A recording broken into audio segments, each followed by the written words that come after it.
Bienvenue dans un nouveau système, car Ark of Omen est là. Dans la lignée de Warzone Nephilim de l'année dernière, le nouveau pack de missions apporte à nouveau des changements assez spectaculaires avec de nouvelles règles, de construction d'armées, ainsi que des mises à jour des objectifs secondaires. La sortie simultanée du Munitorum et de la Data Slate ajoute une complexité supplémentaire. Pour vous aider à y voir plus clair, dans cet épisode, nous allons nous concentrer sur le codex Chaos Space Marine. Tout d'abord, regardons le contexte compétitif. Les Space Marines du Chaos ont l'un des plus gros codex de la 9e édition, et les différentes légions offrent un large éventail d'options qui couvrent l'ensemble du spectre compétitif. Dans le haut du classement, vous avez les Emperor Children, ainsi que les Creation of Bill, qui peuvent régulièrement se classer dans le top 4, et ont une bonne chance de remporter des événements. À l'autre extrémité, vous avez l'Alpha Légion qui fait de son mieux. De ce fait, l'évaluation de la faction et de ses perspectives est un défi. Il existe un large éventail de stratégies que vous pouvez employer. Cela dit, il y a plusieurs unités communes qui constituent le noyau compétitif de la faction. Et à peu près toutes les factions ont été affectées par les changements. Dans l'ensemble, il n'est pas évident que les Space Marines du Chaos aient eu besoin des nerfs massifs qu'ils ont subis. Et en dehors des ajustements apportés aux Creation of Bill, ainsi qu'aux Flammeurs de Tzeentch, les autres changements étaient à la fois inutiles et hors jeu. La faction reste encore compétitive, mais comme nous allons le voir, elle a empiré dans tous les domaines. Tout d'abord, ce qui a changé avec Ark of Omen. Les changements dans l'organisation de la force signifient que les joueurs peuvent trivialement supprimer les troupes de leur liste. Les joueurs du chaos peuvent désormais doubler les princes démons et les chaos lords pour 1 point de commandement, ce qui est bien plus intéressant qu'auparavant, car vous deviez payer 2 points de commandement pour une patrouille. La perte du détachement suprême commande signifie qu'Abaddon utilisera un emplacement de QG et un emplacement de chaos lord. Mais depuis la récente FAQ, il bénéficie d'une dérogation spéciale qui lui permet d'être pris dans tous les détachements autres que ceux de la Black Legion, bien entendu sans prendre de slot en dehors de celui de Supreme Commander.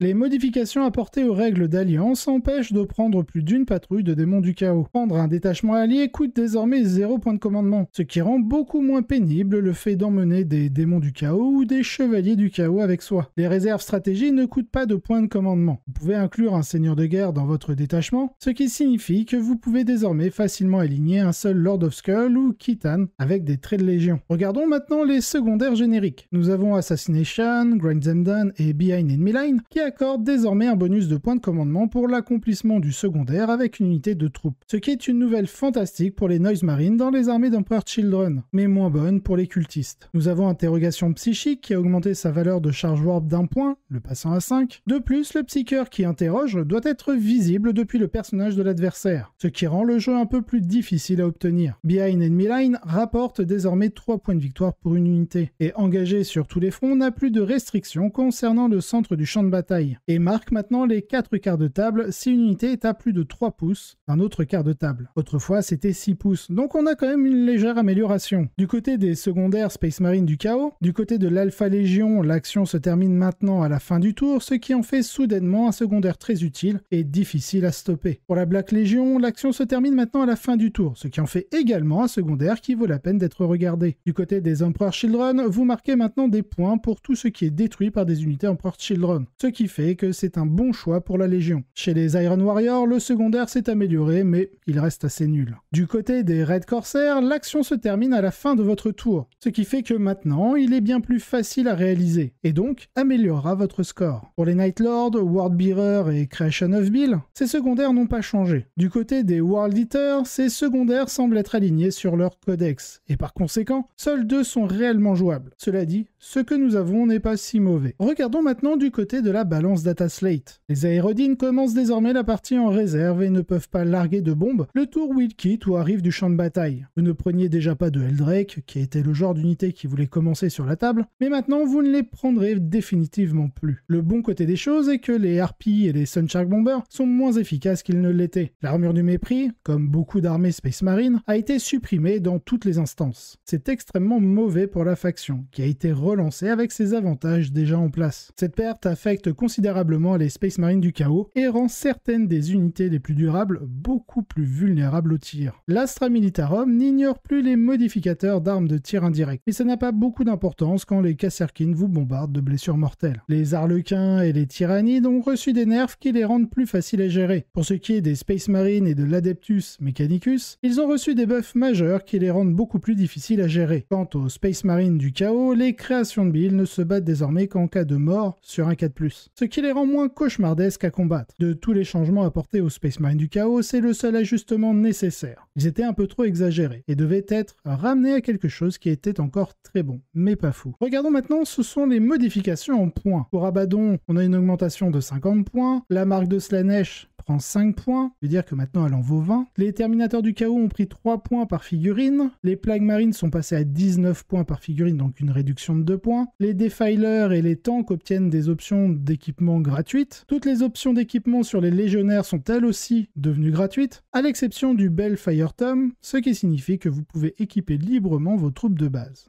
C'est anecdotique, mais nous avons les Hellbrutes qui ont aussi une réduction sur leurs équipements. À l'exception du canon laser jumelé, tous sont devenus gratuits, ce qui réduit le coût de la plupart des constructions que vous pouvez adopter. Maintenant, regardons du côté de la construction d'armées. S'il y a une lueur d'espoir dans ce désordre, c'est que les secondaires de la faction se sont améliorés dans l'ensemble, les rendant un peu plus performants qu'avant, en termes de score et en leur donnant des options qui leur permettent de sortir des classiques bannières, tandis que les changements apportés à certains secondaires, pour fournir des points de commandement supplémentaires, sont une grande aide, pour les armées qui dépendent des troupes en tout cas, particulièrement les Empereurs Chosen avec leur Noise Marine. Pour les autres légions, les améliorations des légionnaires sont devenues gratuites en dehors du Bellfire Tome, ce qui les rend un peu plus attractifs en tant que choix de troupes. Bien que la meilleure nouvelle soit que vous n'êtes plus obligé de les prendre, via le détachement d'Arcophomène. Le reste, cependant, eh bien, c'est pas génial. Généralement, toutes vos options sont plus vulnérables qu'elles ne l'étaient autrefois, et les unités qui pouvaient auparavant tenir un objectif de manière fiable auront beaucoup plus de mal, particulièrement contre les PA-1 et plus, car l'armure du mépris a disparu. Ce nerf est particulièrement pénalisant pour les Terminateurs du chaos qui, en plus de perdre l'armure du mépris, coûtent désormais 3 points par figurine en plus, et vous coûteront 20 points de plus pour la marque de Slaanesh. Mais voilà, le truc, c'est qu'ils sont toujours l'infanterie la plus durable de votre armée, et vous êtes un peu coincé si vous les prenez, car elle joue toujours très bien son rôle. Par contre, ils dépendent beaucoup plus de l'Illusory Supplication. Les changements sont moins brutaux sur les possédés et les Warp Talons, qui deviennent plus vulnérables aux tirs PA-1 et -2, mais le fait d'avoir une sauvegarde à 3+, et une invulnérable à 5+, signifie que les PA-3 et plus sont exactement la même chose, à moins que ce soit une arme annulant la vulnérable. Les possédés restent toujours intéressants, et le fait d'avoir des armes de PA-2 est bien mieux qu'avant, donc vous en prendrez toujours, en tout cas l'un des deux. N'oubliez pas une chose, car même si vous avez perdu l'armure du mépris, cela signifie que les autres aussi, et donc il y a un certain équilibre lorsque vous allez affronter les factions qui autrefois possédaient l'armure du mépris. Les rubriques sont toujours aussi bons, mais à 19 points par figurine, les Marines de la Paix semblent être une meilleure option, avec une mêlée incroyablement plus puissante, et une vraie durabilité via leur endurance 5 et la marque de Nurgle. Cela dit, en fonction de votre légion, les élus pourront être une meilleure option. L'augmentation des points d'Abaddon est également un coup dur. Abaddon est l'une des unités les plus puissantes du jeu, et bien qu'une augmentation des points n'ait pas été une énorme surprise, elle touche particulièrement les armées de la Black Legion, sans en faire autant pour les Emperor Children ou les Creation of Bill, des armées qui pourraient plus facilement tenir sans lui. Dans l'ensemble, les armées de Marines du Chaos n'ont pas l'air très différentes dans Ark of Omen. Elles sont peut-être plus susceptibles de prendre des alliés démons, maintenant que le coût en points de commandement est plus bas, et elles sont plus susceptibles de compter sur une ou deux unités de cultistes sans légionnaires. Mais les unités sur lesquelles l'armée s'appuiera seront toujours les Terminators, possédés, Lord Discordant, Prince Démon et Maître de la Possession, ce qui ne change pas vraiment de ce que l'on connaît déjà.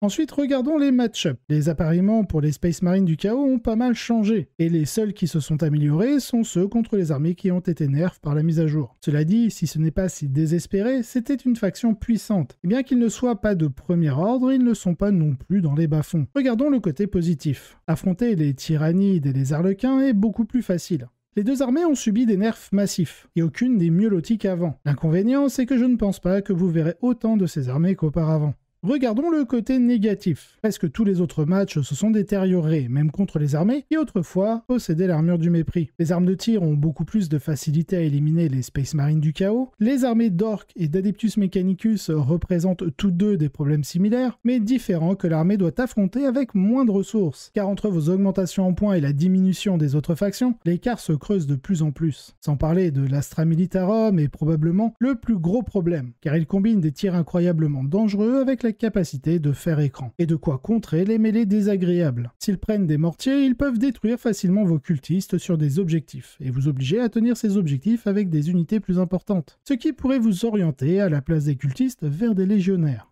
Du côté des Wardbearers, ils vont être un match-up terrible. Centrés sur la mêlée, ils sont tout simplement meilleurs dans la plupart des cas. Leurs cultistes peuvent s'échanger contre certaines de vos unités, et ils n'ont pas peur de vos tirs. Particulièrement les berserkers qui, lorsque vous leur tirez dessus, peuvent réaliser un mouvement d'un D6. Passons désormais aux listes. La situation est difficile pour les Space Marines du chaos, et les Wardbearers sont sans doute la meilleure option en dehors des Emperor Children pour le jeu compétitif. Grâce à un trait de légion plutôt fort, une défense intégrée contre les blessures mortelles et un objectif secondaire relativement facile à atteindre. Commençons par les choix de QG avec un prince démon ailé, avec la marque de corne, permettant de prendre la relique Golax the Decayed, désolé pour l'accent. Pour ce qui est des pouvoirs psychiques, nous avons Prescience et Putride Miasma. Ensuite, nous pouvons compter sur un Dark Apostle avec la marque de Slaanesh, la relique Epistle of Lorgar, pour ce qui est des prières, Soul Tireur Portent, Illusory Supplication et Blissful Devotion. Ce sera d'ailleurs le seigneur de guerre de l'armée. En troisième choix, nous avons un Lord Discordant, avec la marque de Tzinch et le trait Flame of Spite, ainsi que la relique Gorget of Eternal Hate. En quatrième et dernier choix, nous avons un Master of Possession, la marque de Slaanesh, le trait démonique Whisper, et pour les pouvoirs psychiques, nous avons Mutated Invigoration, Pact of Flesh et Delightful Agonies.